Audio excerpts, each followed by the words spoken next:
Oh, lucky me, I grew up with it. Oh, yeah, it's fucking great. Isn't it wonderful? So how'd we get here? Let me try again. So back 500 years ago, Galileo gets unearthed from the basement. Get up there, because the Crusades from 1000 to 1500 made a big mess and we killed everybody that could read a book. So now we're going to give them science for about 200 years. And we get into the private universities, and some point here into the 1700s, the universities that are allowed to do the Langland's equation and a couple different things scientifically. And then we start taking it away, sending everybody to war and getting rid of all the data. Now the data pops back up again in the 1960s, now that we're ready to go with whatever else we fucking did, cleaning things out, moving things politically through here.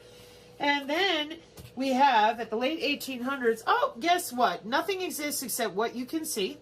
The biofield, which was, we had wireless with telephony with electric frog legs in 1877, using the telephone to listen to the electricity through your muscles, by the way. Nope, take that away. So 1922 with Einstein and relativity, and Marconi and the radio, and Edison instead of Tesla, the ones that would take the money and do what they're fucking told and lie about the academics. Oh, what academics? We'll get rid of the biofield, frequency oscillation, cymatics, optics, radionics, and anything plasma. Hide it into private university. Only believe in what you can see. Get your ass to war. Get to war some more. Get to war some more. Oh, now that we got you in the 80s with the movies and you're busy watching TV and on the internet, perfect. Now we can just have you sit there and play video games. Play video game war some more. Play war some more. Play some more. Play some more. Pokemon Go, Metaverse, play some more.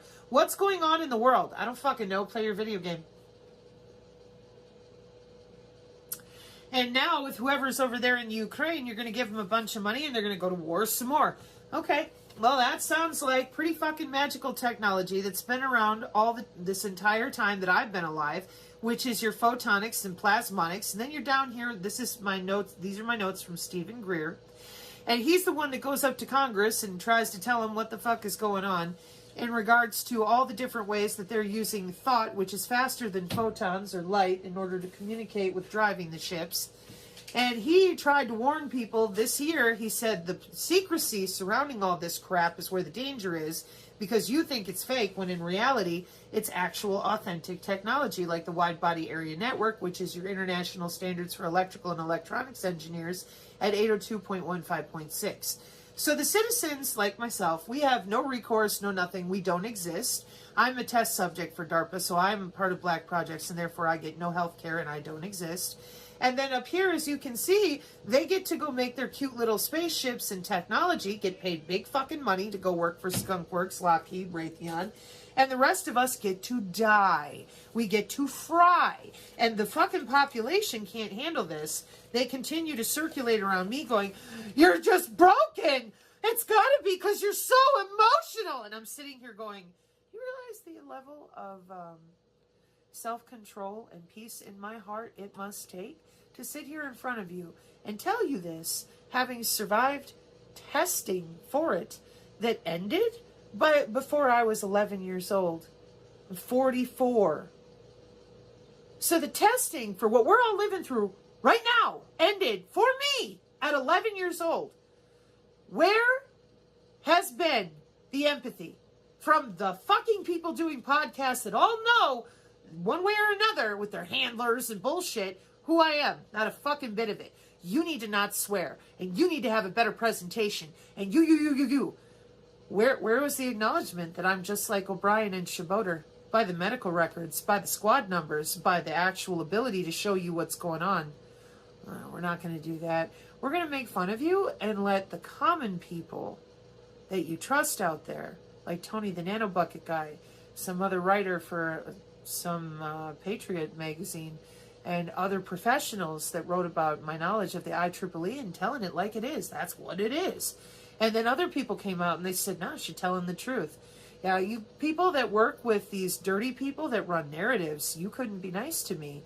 And then this whole bullshit with Karen Kingston that I've been bitching about for 10 months, and you're still wanting to bring that up again. Why don't you bring that up again? Her handlers reeled her in, and now they're all working together to promote her documentary. You may not pay me. I don't want to make money, and I don't want to be viral. I want people to know that you tethered their body to the cloud, and that you lie to them for money, and you tell them they're crazy for having neurons. Telepathy and empathy and precognition are neurons in the body. And I don't give a fuck what your religion is. Telling people they're crazy for using their brain. Neurons. Reading a college textbook for emergent technology in 2022 when things are kind of weird, so we should probably up our education. No. Oh, no. Sit there and listen to the health ranger tell you to count how many times your biosensors are going off due to Amazon shipping coming through. That's more mature because he didn't cuss. Is this life and death or a fucking game? To you people, it's a game. Why? Because you're never in any danger. You just crawl back to your handlers and do what you're told, and you get to grow old. I would know. So I don't find it funny, and I think it's abhorrent and disgusting because this is cybersecurity. And you would have thought that I came out here and told people, I don't know, but whatever it is, they couldn't handle it. So, now delivered unto me from my wonderful... Uh-oh. Thought he had delivered it unto me. What'd you do here, babe? This should be our new... Oh, I see. Okay.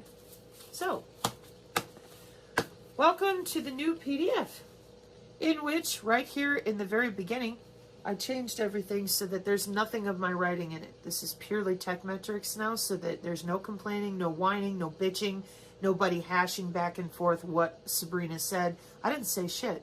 The only thing I put in here now that is mine is this Antone nano frequency example, because somebody left this on the Rumble, this link to a YouTube video with an anti-nano sound that works really, really good. So we start out at the top, in which biophotons are subtle energy carriers. Then you get your anti-nano YouTube, and if you listen to it, it has an effect right away. You'll know, trust me, you'll feel it. So then we go into the American Journal of Bioinformatics Research for the effect of coronavirus worldwide through the misusing of wireless server networks. This would be what Mike Adams lied about when he said that they were casting spells on your biosensors. Those biosensors are actually called wireless sensor networks. And when we ping them over and over again, as we found out from the Department of Defense HDIAC for casualty care with biosensors on the YouTube over a year ago, when they ping those biomarkers over and over again, like trying to find a soldier or do tissue healing, that can cause damage. Well, during the coronavirus, as you can imagine, many hospitals were just testing pinging over and over again for health metrics for the W-band. And what do you think that did to the sensors? It taxed them, and some people died from their body trying to respond to all those electrical handshakes too many times. Because that's how it works. Which is why running electricity and data through the human body willy-nilly is kind of a problem, especially when you're not even allowed to talk about it for what it is, which is somebody's fucking job. You're not allowed to say that. And if you cuss about it, we'll just ignore you even more. Oh, are you going to finally be respectful to me for the survivor that I am? Nope. Okay, well, on we go. So we do use video game controllers. I put a picture in there for everybody this time. And we use something called bioelectromagnetic algorithms with individual human bodies. Supervised machine learning algorithms for bioelectromagnetics, prediction models, and feature selection. Now this feature selection thing, feature selection, that's a magic phrase, because that is your digital identifier. Feature values inside your vector, where we map a coordinate, not casting a spell. There are no magic wands. Health Ranger Mike Adams Malfoy right here with his magic wand in his mouth, but he's not good enough to be a cat. So he would cast with his magic wand of JavaScript and Python, which are programming languages, after using Geospatial's Geomancer to find your physical location. It's not magic. It's not witchcraft. It's called lying to people about computer hardware and software to make yourself look intelligent while fooling other people who simply don't work a job. People out there who are mechanics for real can walk in and figure out which size wrench they need. Just about any of them. But you grab somebody like me from IT, I can take a good guess at it, but I'm not 100%. Whereas they walk in, if they're working on their alternator or whatever